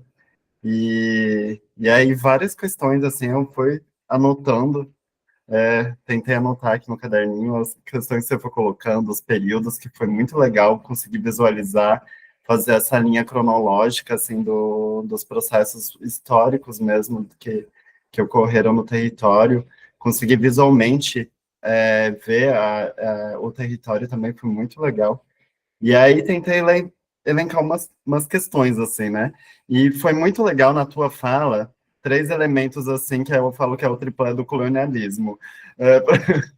Para pensar esse processo colonial, e na tua fala foi demonstrando maravilhosamente isso,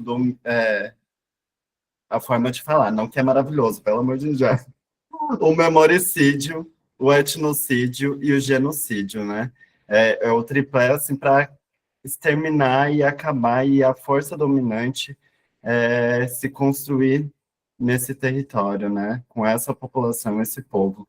E, ao mesmo tempo, que expropria essa cultura, esse povo, né?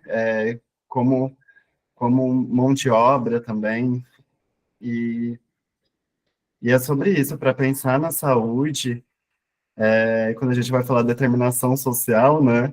Imagina que esse processo não interfere na saúde mental, física. E hoje mesmo eu e a Lauriana apresentamos um resumo no evento, que era sobre a mercantilização da vida. E aí pensando a vida sobre ter saúde também, né? O quão o aspecto de sociedade, de se entender enquanto povo território, ter o seu território, é essencial para se falar também no processo da saúde, né? E eu fiquei pensando na tua fala sobre os crimes éticos na ciência, né? Que a gente tem um debate, principalmente dentro da saúde, assim, quando você vai fazer estudos mesmo, e é muito legal que você trouxe apontando quem que está dando esse direcionamento, né? É a Google, quem mais lá? Ai, foram vários, né? A Amazon. Quem que são esses? Que pesquisas humanas no território que não está se fazendo?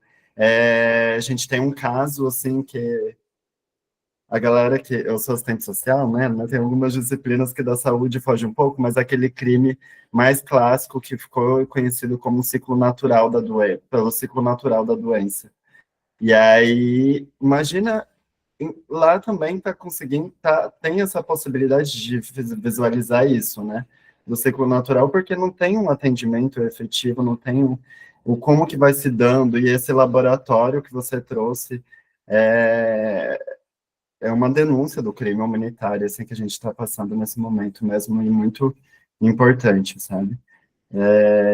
E o Hamas pensando conseguir agora mudar uma visualização como essa criminalização da resistência, de certa forma, também, né, que a gente vai ver, e você conseguiu relacionar também aqui com essa questão do Rio de Janeiro, agora pegando a América Latina, Colômbia, Venezuela, né, essa criminalização da resistência, e aí que se justifica como um narcotráfico, principalmente, né, e por isso, enquanto sul global, assim, eu acho que a gente tem essa responsabilidade de tentar, aí, provocando Murilo, tentar essa ajuda, mas se colocando enquanto sul global, enfim. E aí fiquei aqui também com agora o exercício sobre essa naturalização da barbárie, né? O quanto que a gente vem passando É sempre esse choque e essa naturalização. E aí, essa naturalização foi o que me chocou hoje, o chá revelação. Não é chá de revelação coisa nenhuma. Eu comecei e vou terminar com esse chá, tá? Não é chá de revelação coisa nenhuma, mas é tão nessa naturalização da barbárie que toda vez que a gente escuta novamente e volta aos dados, é, é um choque, assim, né? Mas o qual também é importante e essencial você ocupar esses espaços, tá? Divulgando e parabenizando também, ressaltando a tua fala, por essa disputa na hegemonia mesmo, na hegemonia da comunicação, na hegemonia política, na hegemonia, e aí julgado de várias formas, religioso, no moral, nos valores, né? Entre outros, enfim, do aspecto cultural, que é essa disputa que tem que resistir, né? De certa forma. E acredito que é isso. É várias coisas, uma explosão assim, de pensamentos, mas que fiquei muito feliz. Muito obrigado, viu, pela tua participação, pela tua fala.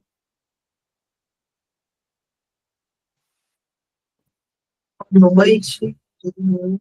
Eu sou a Gabriela, né? Atualmente eu sou professora e eu moro aqui no interior de Goiás, né? Eu moro em Jataí. E eu queria primeiro agradecer, Marina, porque quando você perguntou assim, o que vocês conhecem de Palestina, né, dessa história? E eu só lembro no ensino médio, que contou com a história, que a ONU dividiu. Eu sei que eu fiquei indignada, mas isso meio que, né, some, né, da gente e tal. Mas eu sempre tive aquela noção, né, o que fizeram foi errado, né? E a mídia tradicional não mostra nada, claro, né? Então, depois que teve, em 2023, né, que teve aquela questão do Hamas, que teve o ataque, e aí eu comecei a acompanhar pelas minhas redes sociais, pelo Twitter. E por lá eu ficava sabendo tudo. Tudo que eu não vejo na Globo, e eu já não vejo na Globo há muito tempo, eu ficava sabendo lá. Então, eu acompanhava gente, aparecia para mim, né? Meu algoritmo foi ótimo, porque eu via gente dos países comentando os absurdos. Então, eu acompanhando desde 2023, então, né, com essa mídia independente, né? Ainda bem que deu certo, que apareceu para mim coisas. Então, e eu fico muito chocada, né? Quando você foi apresentando, eu tô ficando com muita raiva, porque assim, você vê as coisas acontecendo desde, né, de muito tempo, você sabe que eles estão errados, e que eles têm uma lavagem cerebral ali que eu não consigo entender, né?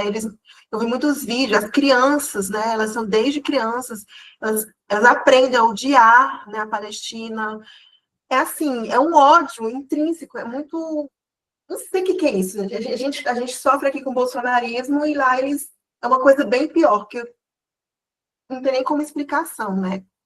Então, eu queria agradecer mesmo a fala, né? Eu acho que vai ficar disponível depois, né? Porque eu não tive tempo de anotar nada, eu fiquei só ouvindo, né? Então, depois vai estar disponível esse histórico, né? Eu vou depois ouvir de novo.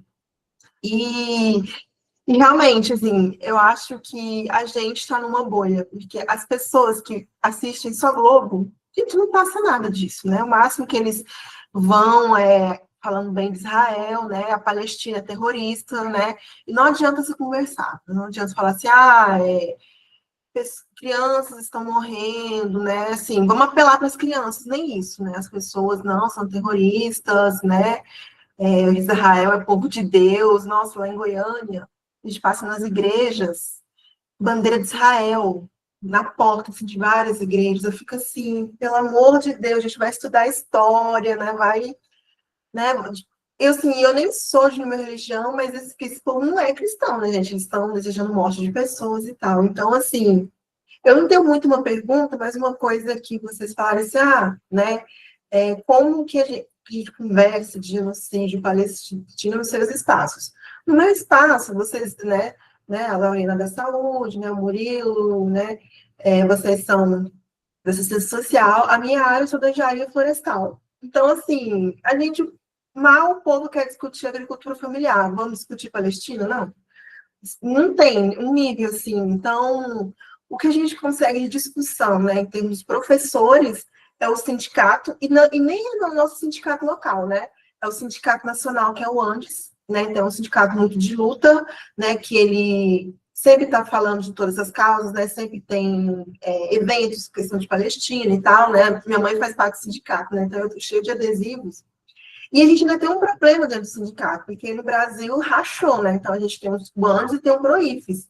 Então, as universidades que estão vinculadas ao PROIFES não tem discussão política nenhuma. O sindicato não faz questão nada, não faz, não colabora para... vai ter caravana para Brasília, nada. Então, esse é o caso da UFG, né, que é o caso também da universidade que eu estou, que é a UFJ, que a gente é ligado ao PROIFES, né? Então, assim, não tem discussão nenhuma. A gente não tem discussão nossa, né? Qual que é o problema dos professores? O que a gente tem? A precarização, né? O professor não se vê como trabalhador, né? A gente é professor, a gente não é trabalhador, né? Discussão de questão de aposentadoria. Já não tem essa discussão por causa do sindicato, né? Então, agora aqui no interior de Goiás, né? Que o agronegócio predomina, a gente acha que a última coisa que as pessoas vão pensar é falar de Palestina, assim. Então, e eu, por ser professora, né, e eu não sou professora, né, concursada, eu sou professora substituta, eu converso com meus alunos, né, mas eu não posso ser tão aberta, porque realmente eu tenho medo, assim, né? Eu falo assim, gente, né, aconteceu isso, né, mas vocês vão atrás, né, vocês são do meio ambiente, o governo passado fez, né? Então, eu tento fazer essas associações, mas porque é muito difícil, porque a gente tem medo de perseguição, né? Infelizmente, e por ser mulher, enfim. Mas eu tento, né, nas minhas aulas, né, falar de grupos vulnerabilizados e tudo, porque é a minha formação, né? Eu trabalhei com a Laureana, né? Eu comecei a militar na saúde por muito tempo. Inclusive, quando eu fui fazer a inscrição, perguntou assim, qual grupo você pertence? Hoje, eu não estou em nenhum, né? Mas até antes da pandemia, eu era da Frente Nacional contra a Privatização, da Saúde, né? Eu já fui conselheira estadual de saúde, eu era militante mesmo, mas é isso. A vida acadêmica engole a gente, né? Mestrado, doutorado, você não tem tempo. E, ao mesmo tempo, a gente estava tendo ataques, né? Desde o golpe em 2016, né? Era meio ambiente, era aposentadoria, era a PEC, era não sei, assim, você não tinha, assim, por onde que eu vou focar a minha luta, né? Porque se eu quiser fazer tudo, eu não vou dar conta, né? Então, eu ainda, agora que eu terminei o doutorado, graças a Deus, né? Eu quero ter agora o meu tempo de voltar a militar, eu milito ainda pela agroecologia, né? Essas coisas, e é realmente difícil de trazer a questão do genocídio, né, para o nosso dia a dia, da minha área, né? Eu tento, mas não é fácil. E eu queria só uma vez falar isso, não tem nenhuma pergunta não, porque eu estou processando muitas coisas, tá? Obrigada.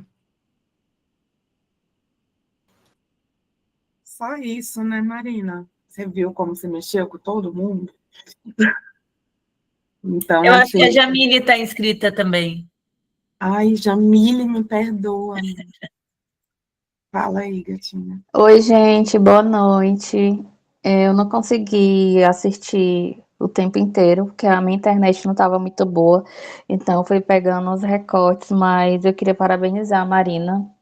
Eu tô assim, muito impactada, assim, com tudo, porque de fato eu me senti muito contemplada pela fala da Gabriela, mas aí ela trouxe uma coisa que eu acho que você falou bem no começo, o que vocês sabem sobre a Palestina? E eu acho que se eu tivesse no começo e alguém tivesse feito essa pergunta, eu acho que eu ia dizer assim, eu tenho um adesivo aqui atrás do meu celular. Mas assim, a gente vai pegando assim uns recortes do Instagram, da TV, mas a gente fica naquela coisa do dia a dia, do cotidiano, e você não para de fato estudar sobre aquela história a fundo, entender como isso começou, por que isso acontece há tanto tempo, e a gente já está assim, há não sei quantos anos e continua acontecendo a mesma coisa, né? Então eu peguei muita parte que você trouxe da economia, da educação, a parte dos jornalistas, e aí você trouxe também essa comparação, nem sei se eu diria a palavra comparação, com a situação que está acontecendo no Rio também, né? Que foi falado aqui, e a gente simplesmente assim foi passando, e eu não sei se ainda está acontecendo alguma coisa no Rio, se como que tá lá, porque foi naquele, acho que passou uns 3 dias, né, assim, nas redes sociais em alta, e aí depois as coisas vão abafando, da mesma forma que está acontecendo as coisas em Belém, da COP30. Então a mídia, ela joga aquilo ali naquele momento, 2, 3 dias depois abafa e fica por isso mesmo. A gente não para refletir sobre isso, a gente não para falar sobre isso, para estudar sobre isso, né? E aí eu até me senti meio mal, assim, porque eu faço parte de algumas militâncias, e aí eu fiquei, por que que eu nunca parei para realmente ver essa questão da Palestina de fato, estudar sobre isso, né? Então eu estou um pouco impactada, assim. E era mais esse comentário mesmo, assim, parabenizar o pessoal da rede do tema, parabenizar a Marina. Depois, se puder disponibilizar os slides, eu vou inclusive assistir o vídeo por completo. E, gente, é isso. Assim, realmente eu fiquei impactada. Mexeu muito comigo, de verdade.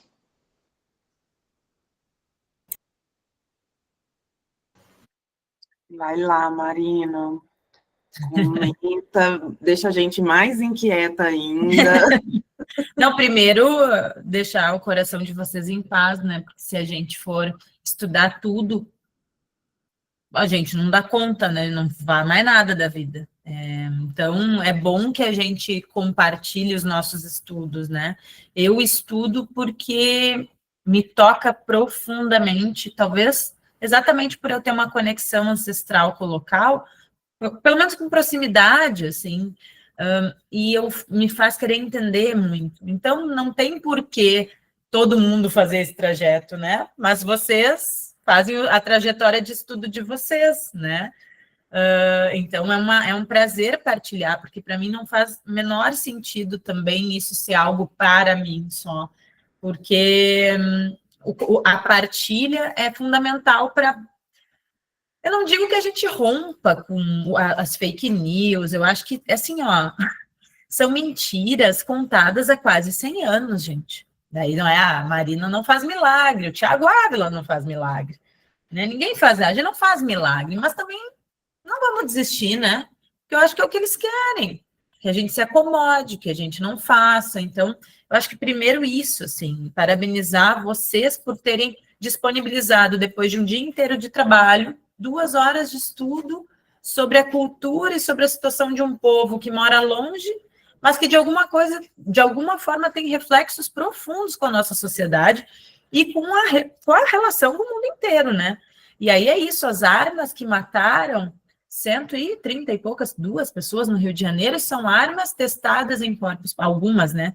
Armas testadas em corpos palestinos.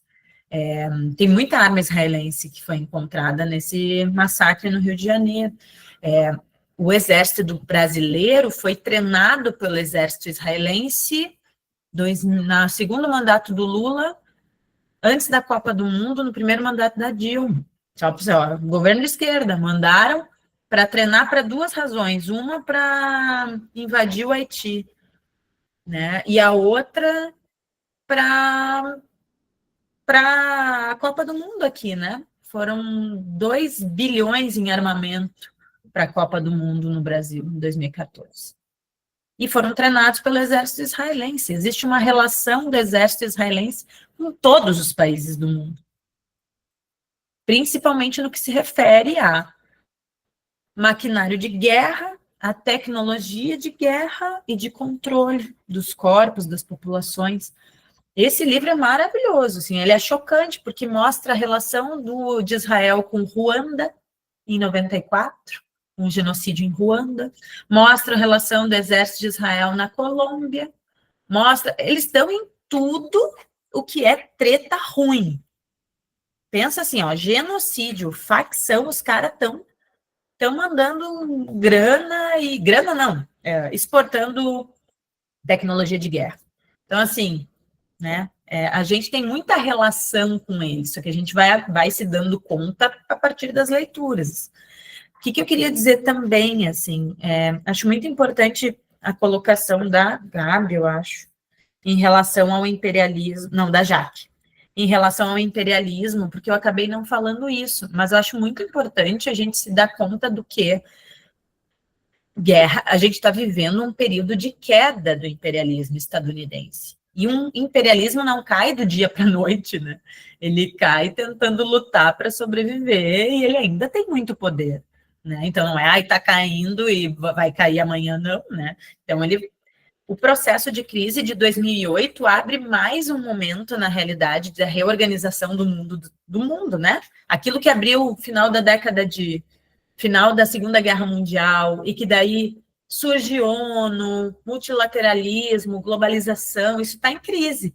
Aí o que volta? Volta agora os Estados-nações, né? Os nacionalismos. Por isso que tanto falam de Israel, porque tem a extrema-direita no mundo está relacionada com aquela coisa horrorosa lá. Né? Então, eles se relacionam, eles têm internacionalismo, a extrema-direita. Muito mais que nós, eu diria. Eles estão muito organizados. Assim, muito organizados, não sei, mas eles têm grana, eles têm canais de comunicação, eles têm fóruns. Eles estão tentando um novo projeto, enquanto as burguesias estão brigando aí para ver quem sobrevive. A questão é que a Palestina nos coloca Ô, galera, a gente pode se unir, os povos. Teve uma marcha de 10 mil pessoas que foi barrada na Líbia e no Egito. Era uma marcha dos 10 mil que iam entrar pelo Egito, no sul de Israel, no sul da Palestina, peço perdão pelo erro, no sul da Palestina. Foi barrada, não deixaram, a flotilha levou 50 barcos. É óbvio que 50 barcos não significa levar alimento em 50 barcos, mas é uma forma de ser visto, uma forma de levar esse debate. O cessar-fogo não está acontecendo, isso é muito importante aproveitar para dizer isso, o cessar-fogo é uma mentira, eles continuam bombardeando, a quantidade de alimentos necessárias não está entrando, ainda é mais do que era, mas é insuficiente, as pessoas ainda estão passando fome. E eu diria mais, no debate de saúde, por todas as questões óbvias de um povo com trauma gigantesco e geracional, eu li um artigo na Al Jazeera, nesses tempos, que era um médico que dizia, não adianta só entrar comida, a gente precisa de equipe multiprofissionais, porque as pessoas não podem só sair comendo, até porque eles estão num nível de fome que, a depender da quantidade de comida que come, morre. Então, elas precisam de um acompanhamento multiprofissional.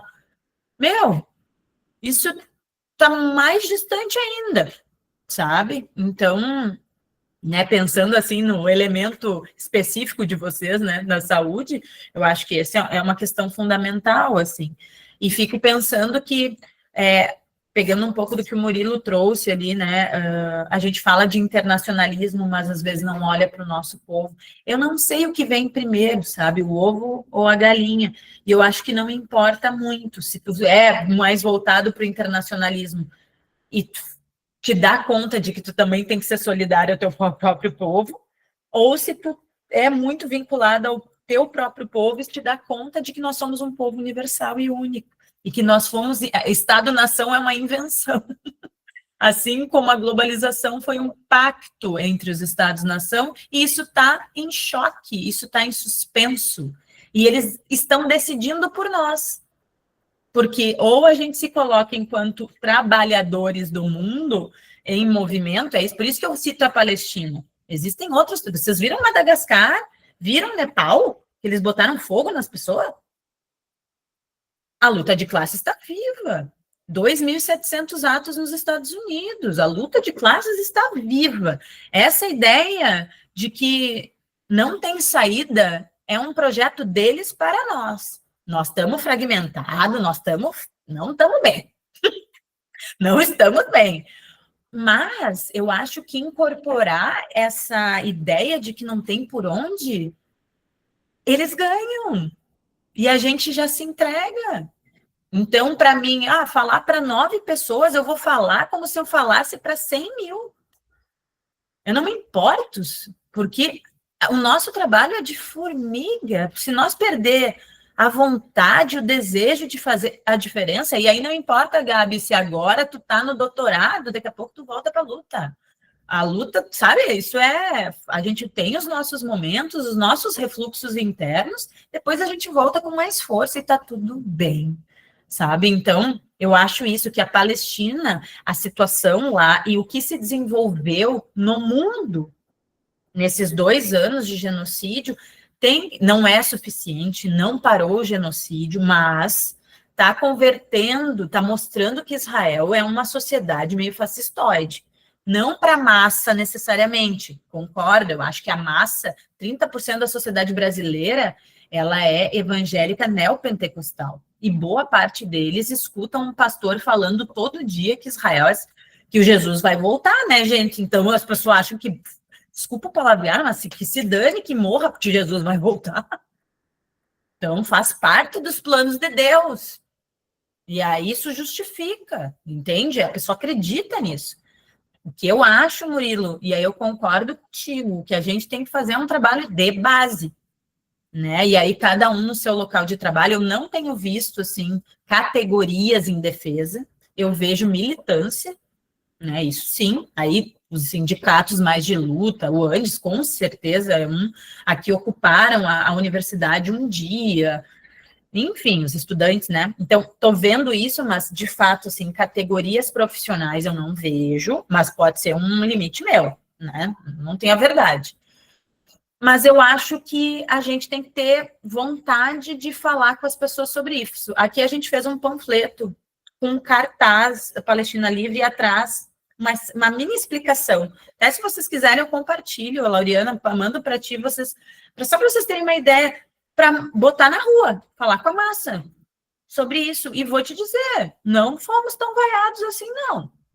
Não fomos tão vaiados assim, não. Sabe? Então, assim, de antemão, a gente se basear nos grandes meios de comunicação ou no senso comum para não ir disputá-lo, eu acho que é um equívoco. Eu acho que a gente tem que, claro, quem pode, como pode, as organizações que têm essa disponibilidade, né? A gente sabe disso.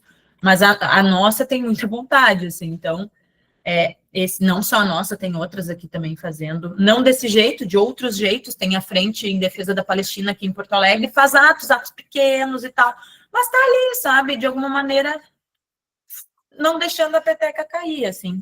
Então, eu acho que, peço com isso até, né, por conta do tempo, mas acho que a gente tem que fazer o que é possível. Eu digo assim, não é possível sair estudando sobre tudo, não é possível fazer grandes falas, mas assim, conversa com o teu vizinho. Quando teu parente falar uma merda, tu diz, olha, lê tal coisa, olha, eu ouvi falar diferente.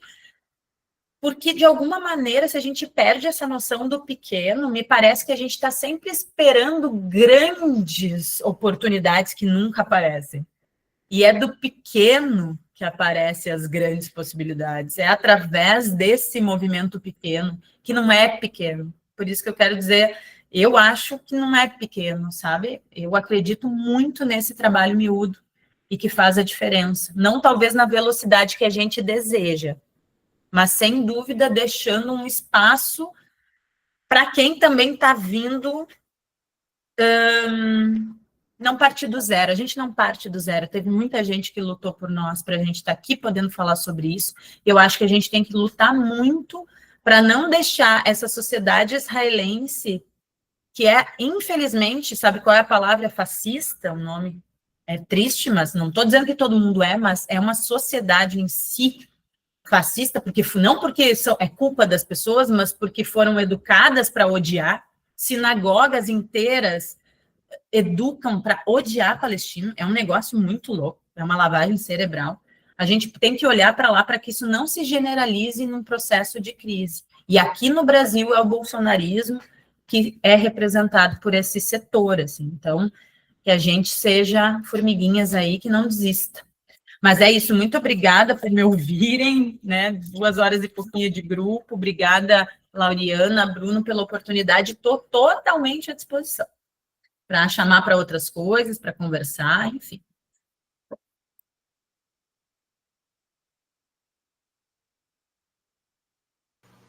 Quem sabe logo vem um presencial, né, Bruno?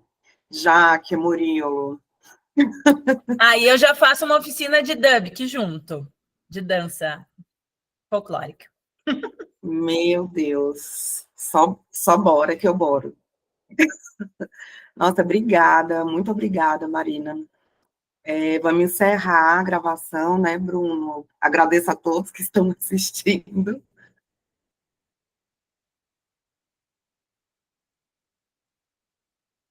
Só um minuto, estou buscando aqui, onde que encerra? Aqui, achou. Parar a gravação. Pronto.